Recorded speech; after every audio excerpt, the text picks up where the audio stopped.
let's explore the fluid mosaic model of cell membranes.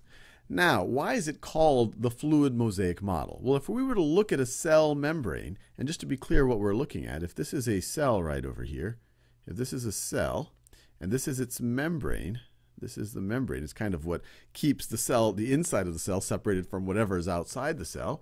We're looking at a cross-section of its surface. We're looking at a cross-section of its surface.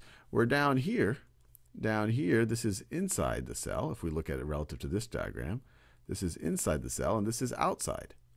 This is outside. And when you zoom in, this little part right over here, this is actually a phospholipid bilayer that forms it. And so when you hear that, you might say, well, what is a phospholipid? And that's a good question, because when you understand what a phospholipid is, it starts to make sense why it would form a bilayer like this and why it's the basis for so many membranes in biological systems.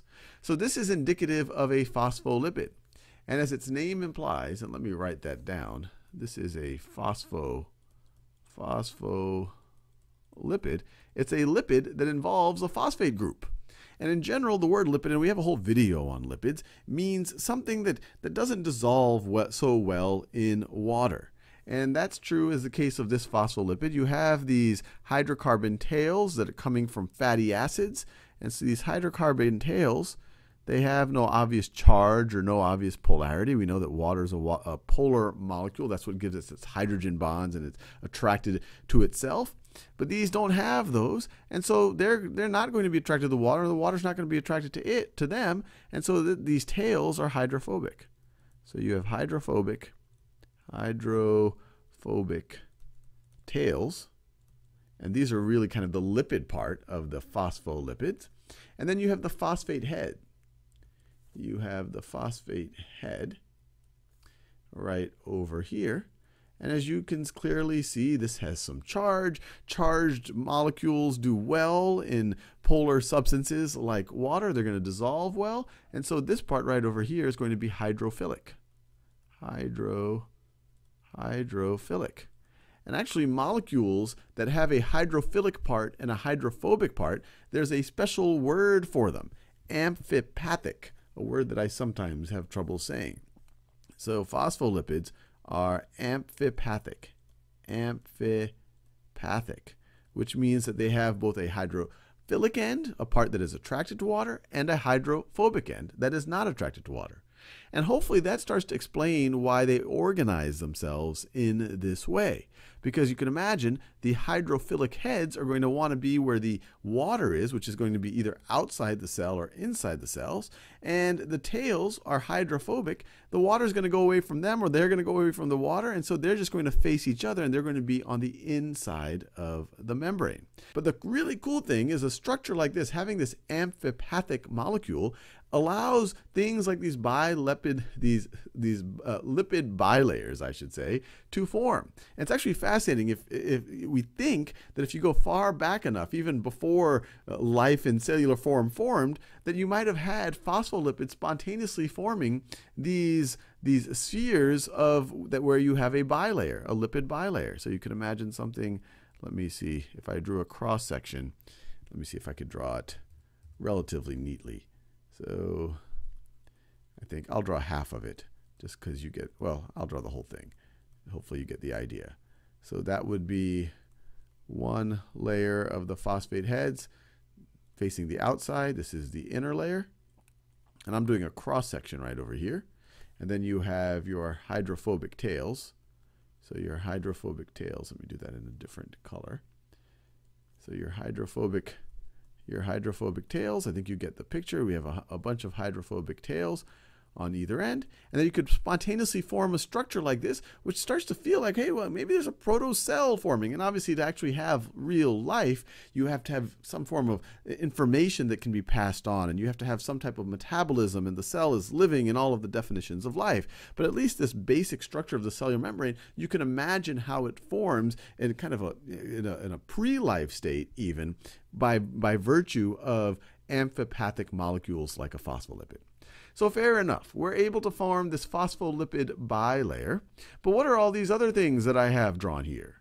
Well, these are proteins, and these are examples of, so this is a protein right over here. This is a protein. This is a protein. And I just drew some kind of blobs to be indicative of the variety of proteins. But the important thing to realize is when you think of cells, there's all of this diversity. There's all of this complexity that is on or embedded inside of its membrane. So instead of just thinking of it just kind of as a uniform phospholipid bilayer, there's all sorts of stuff. There's all sorts of stuff.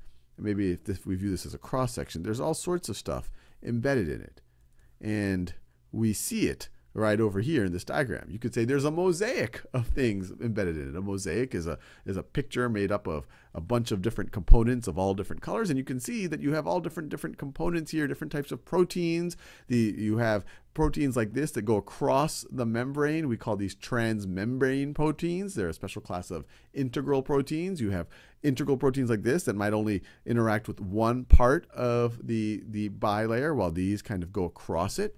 You have things like glycolipids. So this right over here, this is a glycolipid. Glycolipid, which is fascinating. It lodges itself in the membrane because it has this lipid end. So that's going to be hydrophobic. It's going to get along with all of the other hydrophobic things.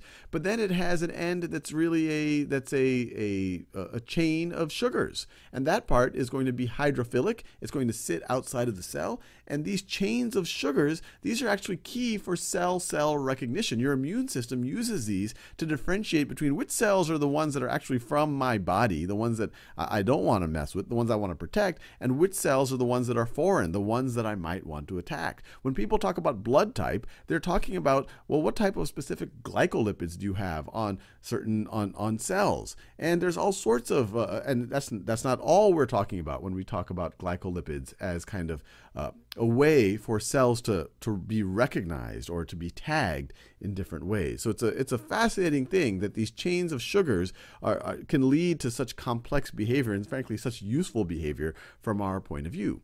But you don't just have sugar chains on lipids, you also have sugar chains on proteins. This right over here is an example of a glycoprotein. Glycoprotein. And as you can see, when you put all this stuff together, you get a mosaic. And I'm actually not even done there. You have things like cholesterol embedded.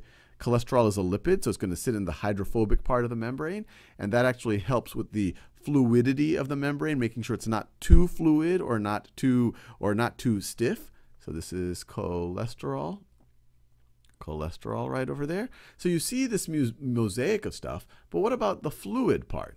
And I just talked about cholesterol's value and making sure that it's just the right amount of fluidity.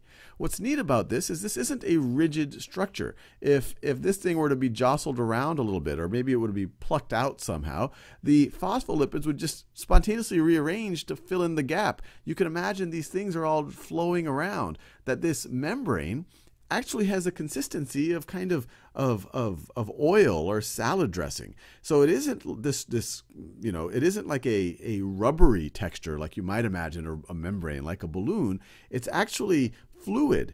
These things can move around, but even though it's fluid, it's good enough to separate the two environments, the environment inside the cell from the environment outside of the cell. And that's where the name fluid mosaic model comes from.